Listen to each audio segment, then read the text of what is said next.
Akhirnya bre, kita kesampaian juga tuh nge-review prosesor terbaru dari Intel, yaitu Intel 12th Gen atau Intel Alder Lake. Dan mantapnya, kita langsung dipinjamkan satu unit prosesor Intel Core i7 12700K. Kayaknya kita nih paling telat nih nge-review Intel Gen 12 atau Intel Alder Lake. Kalau nggak salah sih bulan Oktober tahun lalu rilis. Tapi ya namanya juga channel kudet atau channel kurang update. Makanya suka telat gitu, saat yang lain sudah, kita belum.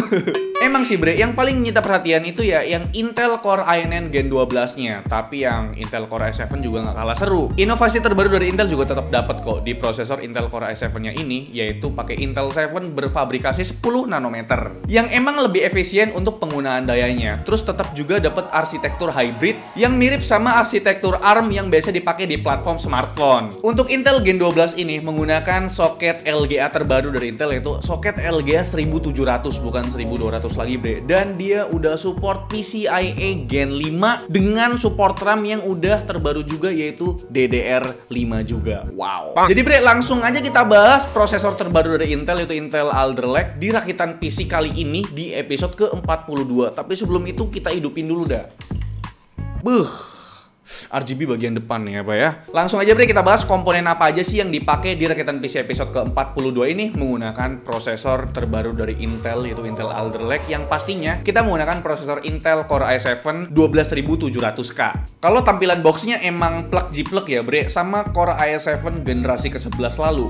Template desainnya masih serupa tapi nggak sama. Perbedaannya ada di tulisan 12th Gen di kiri bawah tulisan Core i7. Walaupun boxnya sama, tapi pasti bentuk prosesornya beda bre. Ini lebih ke persegi panjang gitu, nggak kotak kayak pendahulunya. Kalau spesifikasi singkatnya, Core i7 12700K ini punya 12 core dan 20 thread. Tapi yang bikin beda adalah dari total 12 core-nya itu terbagi menjadi 8 performance core ditambah 4 efficient core. Secara singkat sih, performance core atau P-core bakal ditugasin buat tugas yang berat-berat semacam rendering, dan efficient core atau E-core lebih ditugasin buat tugas yang lebih ringan seperti buka-buka dokumen. Tapi walau gitu, kedua core-nya ini bisa jalan bersamaan ketika ada teks yang butuh multi-threaded load. Jadi E-core-nya ini nggak cuma sekedar buat efisiensi daya, tapi juga bisa bantu dapetin performa yang lebih kenceng. Sekenceng pemerintah kalau ngebahas ibu kota baru. Selain punya tugas masing-masing, P-core dan E-core-nya juga punya base clock dan turbo clock masing-masing bre. Buat Intel Core i7 12700K ini, P-core-nya punya base clock di 3,6 GHz dengan turbo clock up to 4,9 GHz. Sedangkan untuk E-core-nya punya base clock di 2,7 GHz dengan turbo clock up to 3,8 GHz. Terdapat juga fitur Intel Extreme Tuning Utility versi 7.5 terbaru buat software overclocking-nya. Perlu diingat kalau fitur ini cuma tersedia di Intel Core i7 dan Intel Core i9-nya aja ya bre. Terus fitur buat overclocking RAM juga tersedia di Intel Core i7 12700K ini, dimana sekarang udah ada fitur terbaru yaitu Intel XMP 3.0 yang ngebawa segudang fitur baru seperti profile XMP yang bertambah menjadi 5 profile. Jenis memorinya juga sekarang udah bisa support DDR5 memori dengan frekuensi 4800 MHz dan kapasitas maksimal hingga 128 GB. Tapi kalau misalkan kalian mau pakai RAM DDR4 masih bisa juga kok, tapi tergantung motherboard yang kalian pakai juga bre. Buat kapasitas Intel Smart Cache-nya juga meningkat dibanding generasi sebelumnya yang cuma punya kapasitas 16 MB. Sekarang udah berkapasitas 25 MB bre. Alder Lake ini juga udah support PCIe Gen 5 yang diklaim transfer rate-nya tembus 64 GB per second. Karena kita dapat unit yang Intel Core i7 12700K, udah pasti ada integrated GPU-nya bre. Yap, benar sekali, ini pakai Intel UHD grafik 770 yang punya base clock cuma 700 MHz dan boost clock-nya up to 1,5 GHz. Walau udah meningkat dari generasi sebelumnya yaitu Intel UHD grafik 750, tentu ini masih jauh dari kata kenceng ya bre. Kalau kalian tuh mau dapetin performa grafik yang lebih kenceng, sekenceng kinerja pemerintah, ya kalian harus beli VGA tambahan dong. Kalau dipakai di sistem Windows 11 yang punya fitur OS Scheduler, di Intel Alder Lake ini ada yang namanya fitur Intel Thread Director buat pembagian tugas si P-core dan E-core-nya biar lebih tepat sasaran. Jadi paduan kedua fitur tadi sangat cocok. Salah satu contohnya, Thread Director dan OS Scheduler bisa memastikan memastikan kerjaan utama yang biasanya berat dan butuh high performance bakal dikerjain oleh P-Core, sedangkan kerjaan ringan seperti Windows Update yang berjalan di background bisa dikerjakan oleh E-Core tanpa mengganggu P-Core. Kalau misalkan kalian tanya, berapa sih bang TDP dari prosesor ini? Sekarang itu udah nggak ada istilah TDP-TDP-an bre di prosesor Intel Gen 12 ini. Sekarang tuh diganti jadi base power dan maksimum turbo power bre. Base powernya Intel Core i7 12700K adalah 125 watt dan maksimum turbo powernya di 190 watt. Gak jauh beda sih bre sama prosesor generasi sebelumnya yaitu Intel Core i7 11700K yang punya TDP di 125 watt. Buat cobain si Intel Core i7 12700K ini, kita dikasih pinjem motherboard dari ROG nih, yaitu ROG Maximus Z690 Formula dengan soket LGS 1700. Ini jelas pengalaman pertama kita pakai motherboard dari Asus ROG. Dan kesan pertamanya udah tentu takjub bre. Ini mewah banget sih bre. Lihat aja tampilannya yang full putih suci ini. Hampir seluruh PCB-nya di cover heatsink. Bahkan panel belakangnya ada backplate-nya juga bre. Durabilitasnya jos banget dah. Terlihat ada tonjolan di heatsink VRM-nya bre. VRM-nya sendiri punya power state sebesar 105 ampere yang tercover dengan heatsink besarnya. Heatsinknya ini bisa didinginkan pakai custom water cooling dari EKA Cross Shield 3. Jadi nantinya suhu VRM bakal tetap adem saat dipakai buat nyiksa CPU Alder Lake ini. Soal konektivitasnya, ini udah paling baru dan paling kenceng bre. Karena udah tersedia Wi-Fi 6E, 10 GB Ethernet port, dan buat transfer filenya udah tersedia 2 buah port Type-C yang udah support Thunderbolt 4. Di back panelnya juga tersedia tombol BIOS flashback dan clear CMOS untuk otak-atik overclock melalui BIOS. Buat storage-nya ada 3 slot onboard yang masing-masing udah tersedia heatsink bawaan ROG. Di salah satu heatsink ada yang gokil banget nih bre, karena ada OLED panel berukuran 2 inci yang akan menampilkan hardware monitoring secara real time. Dari ketiga slot M.2 onboard ini, ada 2 slot yang support PCIe Gen 4. Kalau masih kurang juga, tersedia Hyper M.2 card yang udah support PCIe Gen 4 sebanyak 2 slot. Jadi totalnya ada 5 slot M.2 NVMe di motherboard ini. Slot RAM-nya udah pakai DDR5 bre. Ada total 4 slot yang bisa nampung RAM maksimal berkapasitas 128GB dengan frekuensi 6400 MHz. Kalau kalian perhatiin, di dekat slot RAM-nya udah ada tombol PCIe Q Release buat bantuin ngelepas VGA dengan lebih mudah. Di ROG Maximus Z690 Formula, kalau kalian mau overclocking tapi masih ragu-ragu karena minim pengalaman, tenang aja bre. Karena di motherboard ini udah tersedia fitur AI overclocking, di mana sistem di motherboard akan memprediksi settingan terbaik, teroptimal, dan terstabil dari CPU dan cooling kalian. Jadi buat pemula, overclocking bakal lebih aman enjoy tanpa khawatirin meleduk. Terus ada juga AI cooling, di mana sistem pada motherboard bakal mengurangi kebisingan yang nggak perlu di PC kita. Nantinya sistem bakal memantau suhu CPU dan kecepatan fan-nya bakal diatur biar lebih optimal. Ini berguna banget, karena kalau sistem PC lebih hening, kan bakal lebih fokus kerjanya bre. Gak ketinggalan juga, ada fitur AI Networking, Gameforce 6, bakal mengoptimalkan kinerja jaringan dengan membagi bandwidth secara cepat dan tepat. Jadi kalian gak perlu khawatir nge-lag kalau lagi mabar bareng squad. Dan biar makin sedep mabarnya, ada fitur two-way AI noise cancelling yang bakal ngurangin 500 jenis kebisingan di background kita. Gila banyak banget. Jadi bakal lebih jernih lagi audio in ataupun audio out di perangkat handphone kita. Nah, buat ngedinginin Intel Alder Lake ini, kita juga dikasih pinjem water cooling dari Asus ROG Ryujin 2 360 yang udah support soket LGS 1700. Paling menarik sih bagian water blocknya bre, karena ada 3,5 inci LED panel yang bisa kita customize tampilannya. Terus kipas radiator yang dipakai bukan kipas sembarangan bre. Ketiga kipasnya pakai punyanya Noctua IPPC yang udah industrial grade. Fan speednya up to 2000 RPM, airflow-nya up to 71,6 CPM, dan tingkat kebisingannya cuma di 29,7 desibel. Dan itu dia bre untuk pembahasan prosesor, motherboard, dan juga coolingnya. Gila, panjang juga ya. Dan sekarang kita bahas yang lainnya. Kayak kita pakai RAM dari Team Group juga, yaitu T-Force Vulkan dengan kapasitas 32GB dual channel atau 2x16GB, DDR5 di speed 5200 MHz. Wow, DDR5 pak, ini saya udah nyobain nih. Terus juga untuk SSD-nya kita pakai SSD dari WD Blue, itu WD Blue SN570 berkapasitas 1TB. Dan untuk VGA card-nya, di sini saya menggunakan VGA card dari Colorful, yaitu Colorful GeForce RTX 3060 berkapasitas 12GB dan udah GDDR6. Terus untuk power supply-nya, di sini saya menggunakan power supply Deepcool PM750D udah 80 plus gold yang kemarin saya review juga. Dan untuk casing-nya pak, casing dari Cube Gaming, yaitu Cube Gaming Benin.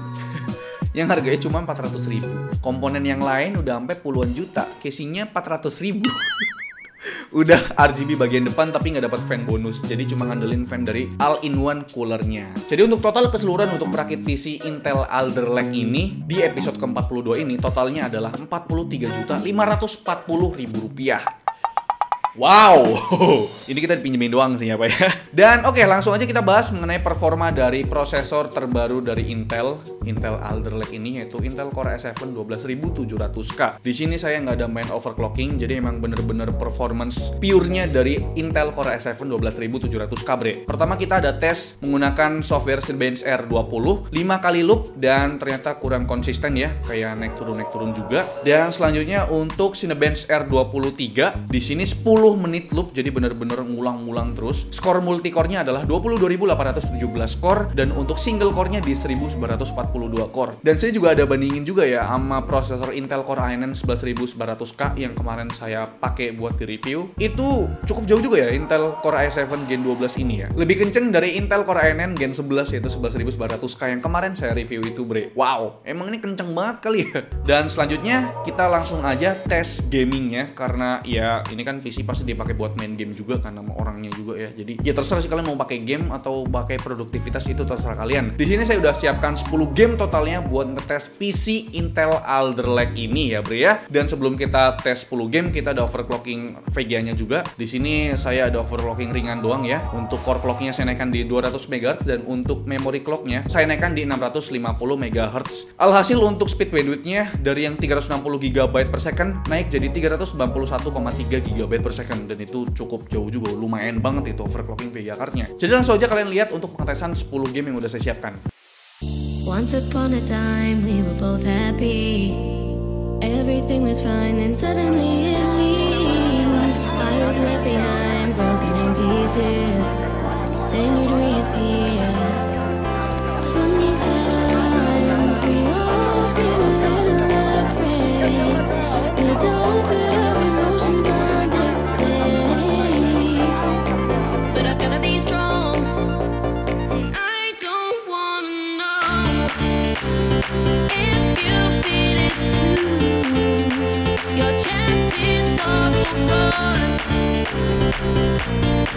and I don't need you anymore.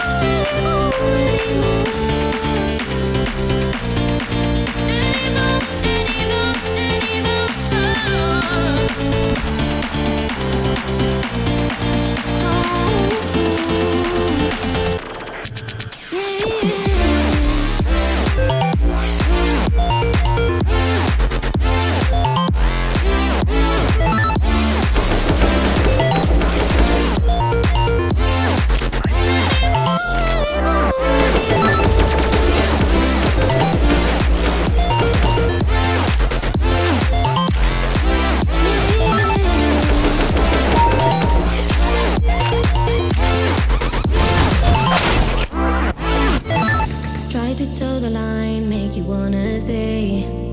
Asking myself why you keep going away. Don't want more goodbyes, so I've gotta say that although I've tried, sometimes we all feel a little unsure. We don't really know. Hostile dropping into the area. Watch the skies. But I've got to move on.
Try to toe the line, make you wanna stay.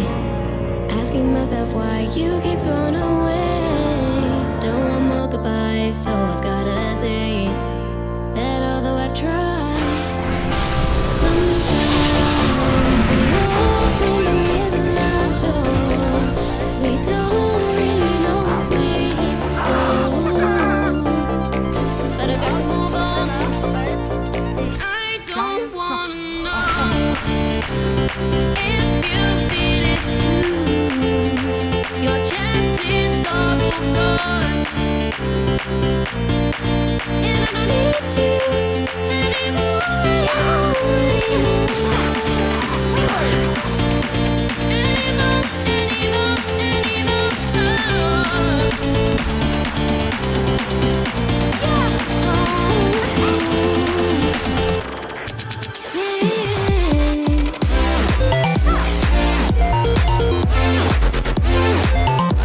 Oke bre, itu dia untuk pengetesan 10 gamenya. Yo, wow, gila. Ini udah bukan main lagi pakai 1080p pak, tapi pakai resolusi 4K. Main game nggak lagi tuh 2K 1080p nggak lagi, tapi pakai resolusi 4K terus rata kanan. Nggak ada tuh game yang rata kiri, nggak ada. Semuanya tuh rata kanan. Buktinya untuk game-game berat kayak Cyberpunk 2077, terus ada game Battlefield 5, Forza Horizon 4, Far Cry 5, Shadow of the Tomb Raider, itu game AAA, itu sangat amat aman sekali dijalankan di PC Intel Alder Lake ini di atas 100 FPS di resolusi 4K. Tapi untuk game Cyberpunk 2077 sama game Battlefield 5 di resolusi 4K dia hanya dapat di sekitar 60 FPS-an doang bre. Jadi emang bener-bener ya, single core-nya Intel Alder Lake ini bener-bener cakep banget, dan juga i-core-nya atau efficiency core-nya itu ngebantu banget CPU core-nya itu bre. Jadi bener ada 2 core loh di dalam satu prosesor, gokil Intel. Dan sekarang kita ngomongin soal suhu ya. Untuk suhunya di sini kita menggunakan AC sekitar 26 derajat Celcius, dan untuk suhu idle prosesornya itu di 31 derajat Celcius. Untuk suhu maksimumnya menggunakan all-in-one dari Asus ROG Ryujin 2 ini itu cuma di 63 derajat Celcius. Itu bener-bener nggak panas sama sekali cuy. Dan untuk suhu GPU-nya, untuk idle-nya di 50 derajat Celcius dalam keadaan fan stop-nya aktif. Fan-nya nggak muter sama sekali. Dan untuk suhu maksimum GPU-nya di 69 derajat Celcius dalam keadaan fan speed-nya auto bre. Dan terakhir kita bakal bahas mengenai penggunaan dayanya. Gimana sih untuk penggunaan daya mengenai PC episode ke-42 ini menggunakan prosesor Intel Alder Lake. Untuk penggunaan daya idle-nya itu sekitar 70-75 watt, dan untuk penggunaan daya pas lagi nonton video YouTube 1080p itu penggunaan daya sekitar 100-105 watt. Dan penggunaan daya pas lagi main gaming ini saya tes buat benchmark Cyberpunk 2077 settingan grafik ultra di resolusi 4K itu penggunaan daya sekitar 310-315 watt. Dan terakhir ini saya tes buat penggunaan daya dalam keadaan di stress test menggunakan AIDA 64 Extreme. Itu penggunaan dayanya sekitar 350-365 watt. Jadi untuk kombinasi Intel Core i7 12700K plus RTX 3060 12GB yang udah di overclock itu sekitar 360 watt bre. Dan ya kalau dihitung-hitung pasti ya, kayak TDP-nya dari RTX 3060 itu sekitar 175 watt, dan untuk TDP atau powernya dari Intel Core i7 12700K itu maksimum di ya 190 wattan. Jadi sekitar segitulah untuk penggunaan dayanya. Oke bre, itu dia pembahasan dari saya mengenai mengenai prosesor terbarunya dari Intel, yaitu Intel Alder Lake atau Gen 12-nya Intel. Dan kesimpulan dari saya, memang ya Intel Gen 12 itu bener-bener powerful banget, bener-bener ajaib. Dan kita lihat untuk harganya nih. Untuk prosesor Intel Core i7 12.700K itu harganya sekitar 6,6 jutaan. Kalau kita bandingkan dengan Intel Core i9 Gen sebelumnya yaitu 11.900K, itu harganya sekitar 8,7 juta. Dan ini lebih kenceng dari Intel Core i9 11.900K, nggak tahu kenapa. Karena memang Intel Gen 12 ini udah pakai teknologi terbaru dari Intel 7 berfabrikasi 10 nanometer dan juga udah ada E-core dan juga P-core-nya dibandingkan dengan Gen 11 yang kemarin itu. Makanya Gen 12 powerful banget dah. Nih kayaknya nanti aku mau rakit juga dah pakai Intel Core i5 12.600K. Moga aja kesampeannya karena ajaib nih prosesor. Like video ini kalau kalian suka, dislike kalau saya jelek, dan jangan lupa untuk tekan tombol subscribe yang warna merah kalau misalkan kalian belum subscribe channel ini. Saya Alfian selaku host di channel ini mengucapkan terima kasih. Sampai jumpa di lain video. Bye bye.